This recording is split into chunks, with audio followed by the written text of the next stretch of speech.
Here is the May 30th edition of Dan Rosen's weekly mailbag, which will run every Wednesday throughout the 2018 Stanley Cup Playoffs. If you have a question, tweet it to @DrosenLNews. In the Stanley Cup Final, we keep hearing about why each team is going to win if they can do this or that. Can you tell us why each team is going to lose? @BryantTodd34 Simple, turnovers.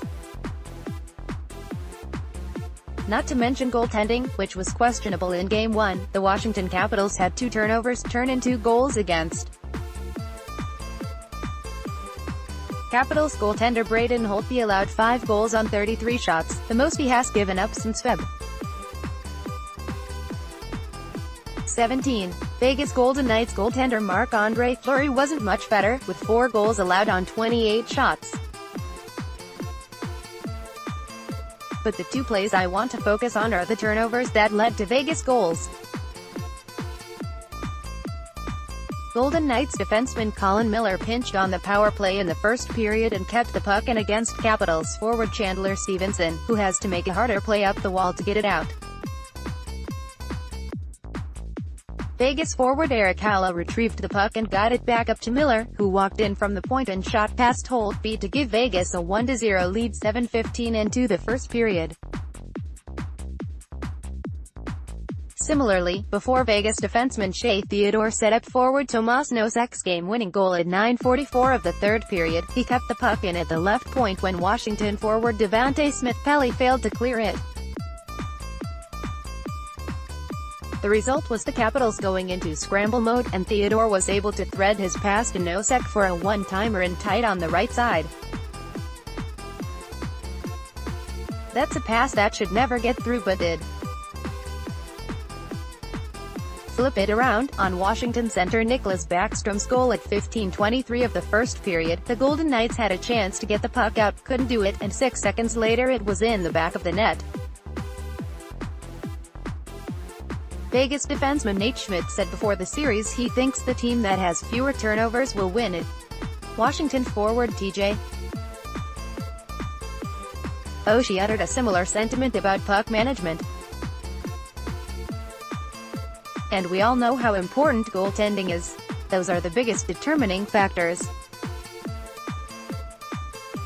Video, Jamie Hirsch wraps up Game 1 of the Stanley Cup Final. People are arguing that having an expansion team in the Stanley Cup Final makes the NHL look bad. What's your response? And how important are optics anyway? @Stanforger, anyone trying to make that argument is losing sight of the bigger picture. Yes, the Golden Knights had favorable expansion draft rules.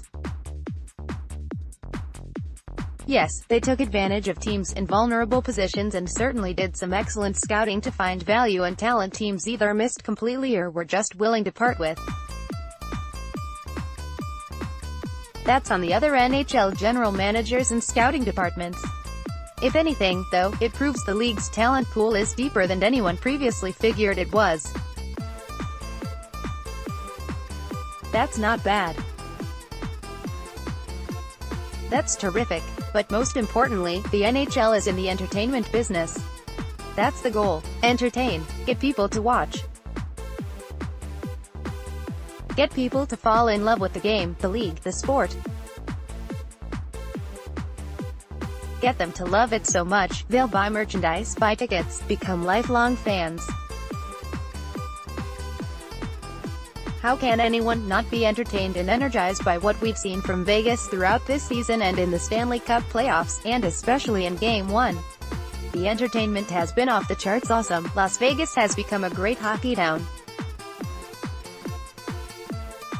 From the crowds to the energy in the building to the pre-game show and the introductions with the players skating onto the ice through the Knights helmet to the action on the ice, it has been everything any sports fan should want and more. Purists get a great brand of hockey. Everyone gets a great brand of entertainment. It's a wonderful show. Game 1 was my first in-arena experience for a game at T-Mobile Arena. I was blown away. I don't know how anyone in the arena or watching on TV really can say otherwise. Video, breaking down William Karlsson's goal in Game 1. What do the Colorado Avalanche do in the offseason to make a deeper run next season? At the Sartori 85, the Avalanche need to build up their defensemen to become harder to play against. In addition, they must figure out if goaltender Semyon Varlamov is part of their future. He is injury-prone and he has 1 year remaining on his contract. Trading him might be difficult, but I think they need to start thinking about a replacement. I'm thinking about goalies who could become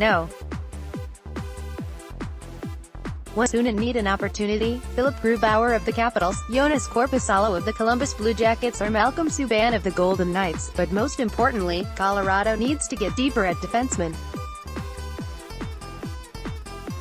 I think it can survive with Erik Johnson, Tyson Barrie, Samuel Girard and Nikita Zadorov as a top four, but if they add another top four caliber defenseman, it would give coach Jared Bednar options he didn't really have this season.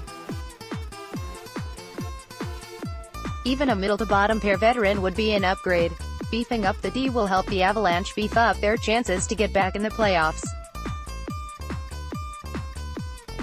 Are the New Jersey Devils in need of a goal scorer or a top big defenseman? At Quick's defenseman, the Devils have Will Butcher and Sami Vatanen, who should be locks to be in the top four next season. Andy Green is a valuable player, but at 36 years old and with a lot of miles on his skates, it might be time to start transitioning the captain to a lesser role on the third pair instead of playing him as much as they did this season, 21:07 per game, including .314 on the penalty kill. Damon Severson has had his ups and downs and was a healthy scratch at the start of the playoffs, but he's 23 years old and you don't give up on a player like him, especially after signing him to a 6-year, $25 million contract, average annual value $4.167 million, prior to this season. That also doesn't mean he's a lock to be in the top four. He must play his way back in. The point is, New Jersey needs more of a lock to fill out their top four depth. It would be ideal for the Devils to begin next season with Green or Severson, or both, on the third pair because of the addition of one or two defensemen. New Minnesota Wild general manager Paul Fenton is inheriting a coach, team and front office staff from Chuck Fletcher.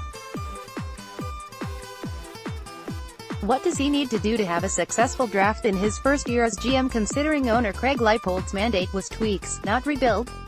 Ed Esser, Rob Zerotron. It's not about the 2018 NHL draft for Fenton. It's about creating the culture he wants, finally creating an identity for the Wild. Honestly, what is the Wild's identity? They're not a fast team. They're not a team that's overly hard to play against. They're not a team that will run you through the wall. But they're not a bad team. They win games. They have quality players. They're good enough to make the playoffs, but that's the problem. They need a kick in the pants. They need to get faster. They need to get deeper at center. They need forwards Charlie Coyle and Nino Niederreiter to become impactful on a consistent basis. If they can't trade them, Fenton must put his imprint on the team. It's not going to happen overnight, and it's not going to happen with one quality draft. Minnesota doesn't have to rebuild, but it needs more than roster tweaks.